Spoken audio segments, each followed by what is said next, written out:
G'day, welcome back to the channel and welcome to another crazy dose of net zero and EV insanity in MGUY EV News for Sunday the 29th of June 2025. Be sure to follow me on the usual socials for more content, links in the description, and please make sure you're subscribed and have enabled all notifications so you don't miss out on any future videos. And if you'd like to support this channel, why not buy me a coffee? Click the link in the description or scan the QR code on screen. So one of the totally bonkers ideas that they've come up with, because EV batteries take such a long time to charge, they came up with this crazy idea to actually swap them out. So you drive your car into this massive booth that has robots and other devices in it that actually removes the battery from the bottom of your car and replaces it with a new one that's fully charged, and so therefore you can avoid all the inconvenience of charging. It's a ridiculous school science project, MacGyver idea to try and get around the obvious drawback of an EV, which is the length of time it takes to charge.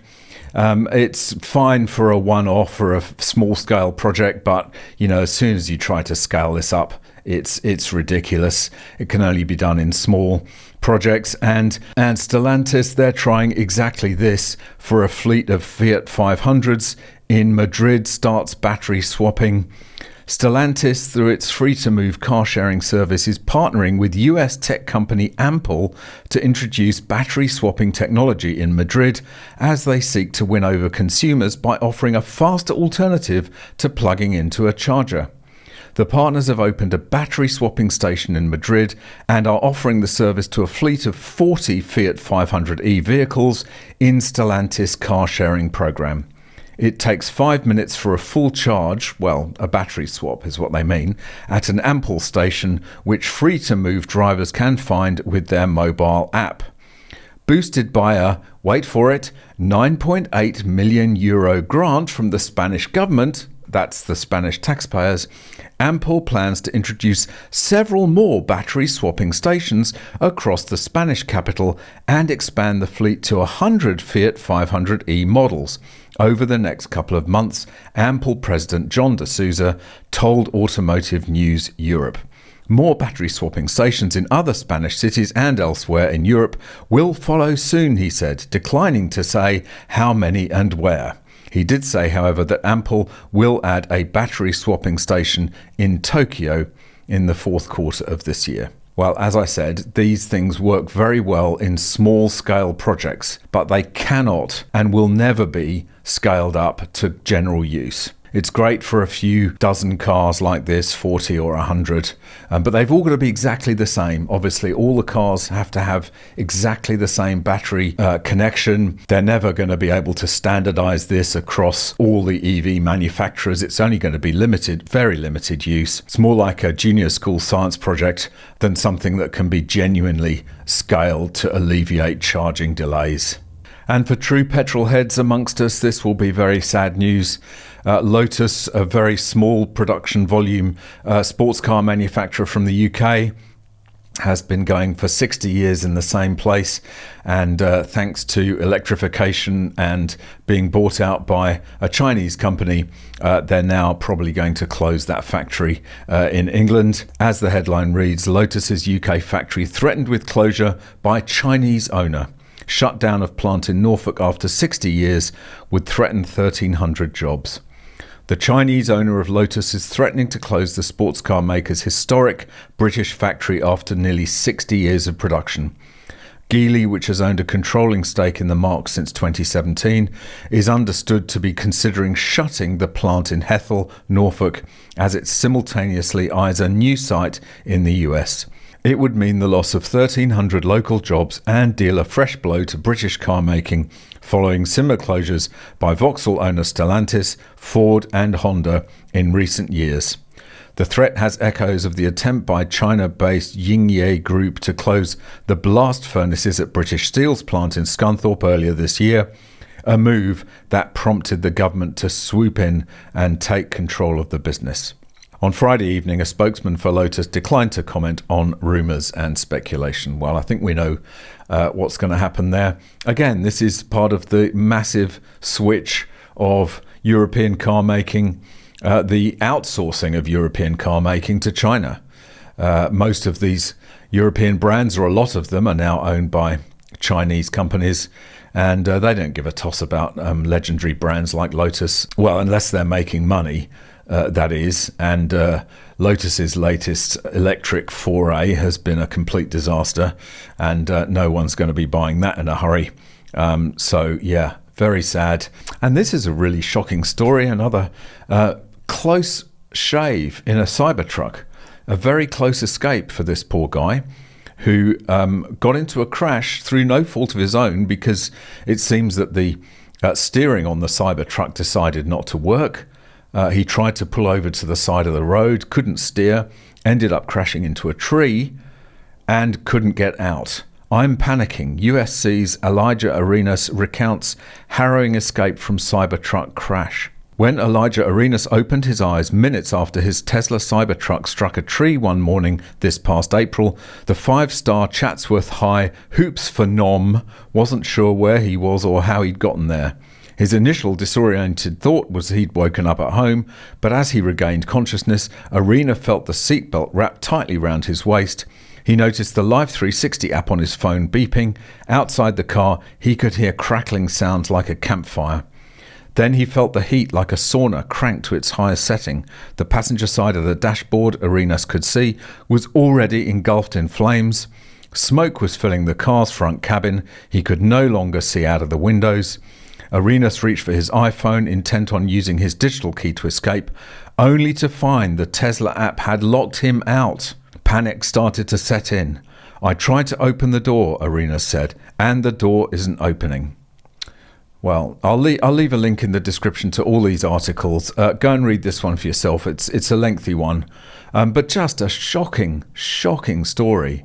Terrifying to be stuck in this car as it catches fire and not to be able to get out, and having to try and break windows, which fortunately he was able to do at the last minute, and he was pulled out by some bystanders. But seriously, this is quite insane that you can get stuck in a car and be unable to open the doors after a crash. Another story about how inappropriate electric buses are for most places, let alone cold countries like Canada, where the battery's performance is degraded so much by the temperature, the low temperatures.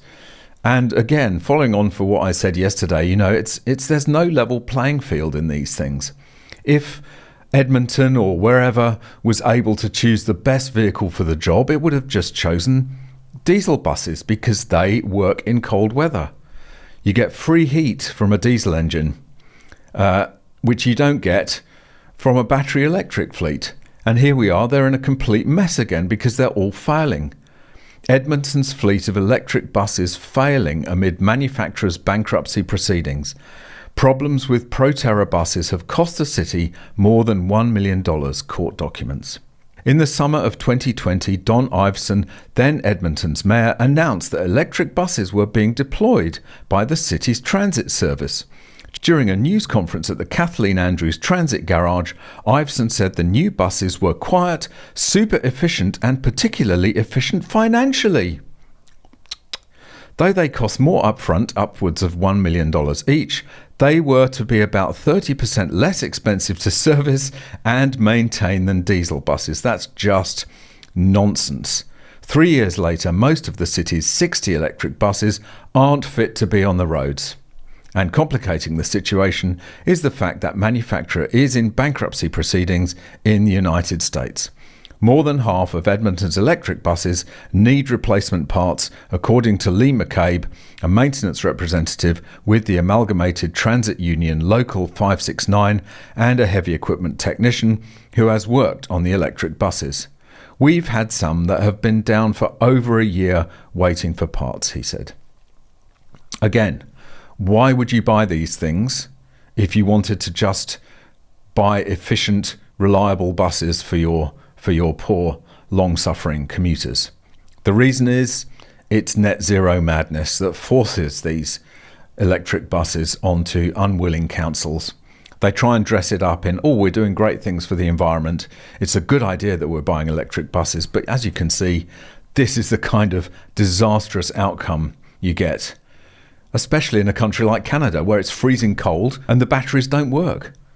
Madness. Here in Australia, we're seeing what it's like to get to the end of life expectancy for a wind farm.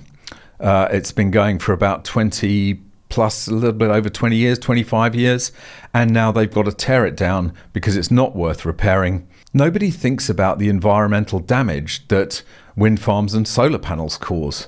They're quite happy to look at the environmental damage caused by, coal-fired power stations, but nobody ever takes account of the very real environmental damage that's caused by wind farms and solar panels. It's significant. Thousands and thousands of tons of concrete buried in the landscape, which they won't bother to remove. They'll just leave it there, I guess. Australia's first commercial wind farm set to be decommissioned. The energy company behind Australia's first commercial wind farm has announced it will be shutting down the operation that has come to the end of its technical life.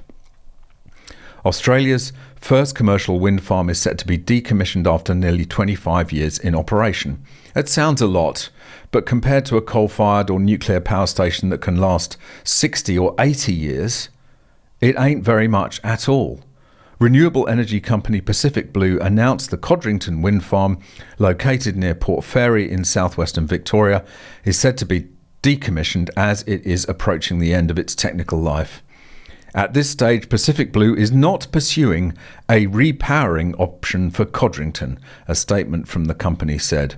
Well, those weasel words seem to indicate that they're not going to be doing anything with that site and it will be just left abandoned. The site's grid connection would require significant upgrades, and today's turbine siting requirements would preclude the installation of latest generation turbines, which can have an output of over 5 times that of Codrington's current turbines. Just pure net zero virtue signalling. You could have built a nuclear power station 20 years ago and it would still only be, a third or a quarter the way through its life. But now we're having to tear down a wind farm. And how are you going to recycle those blades, by the way? Because there is no way you can recycle them. They just get buried and they become landfill. But that's okay, apparently, because we don't worry about environmental damage caused by solar panels and wind farms. That's just the way it is, apparently. And finally, this is a funny headline, obviously. Why electric cars make so many passengers feel sick? Well, they make a lot of us feel sick, but for different reasons.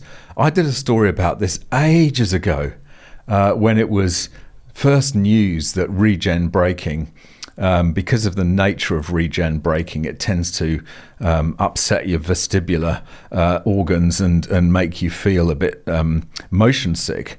So I think this is probably going to be the same story. These days, more people are switching to electric cars to help the environment and save money on fuel. But something unexpected is happening. Many passengers are getting motion sickness in these quiet vehicles, reports boosted. It feels surprising because most people expect a smoother ride, but researchers are finding out why it happens, and it has a lot to do with how our brains work. William Edmond, a PhD student in France who studies motion sickness, explains that the brain is always trying to guess what will happen next. It uses past experiences to predict how your body will move when a car speeds up or slows down. When what you feel doesn't match what your brain expected, a conflict starts. If this goes on for too long, you can feel sick. This is also why drivers almost never get motion sick. They know exactly where the car will turn, stop or accelerate because they are the ones doing it. One of the main reasons electric cars cause this problem is regen braking. This system takes the energy from slowing down and turns it into power for the battery. The braking feels different than what most people are used to. The slow vibrations and unusual deceleration can upset the senses. Well, there's plenty of reasons why EVs make us feel sick. I've got a whole litany of why they do. But this is just another reason why you shouldn't buy an EV. All right, that's it for this one. Thanks very much for watching. Really hope you enjoyed it. See you in the next one. Bye for now. If you've got any tips or stories, go there. If you'd like to watch another video, go there. If you'd like to buy me a coffee, go there. And please subscribe to the channel.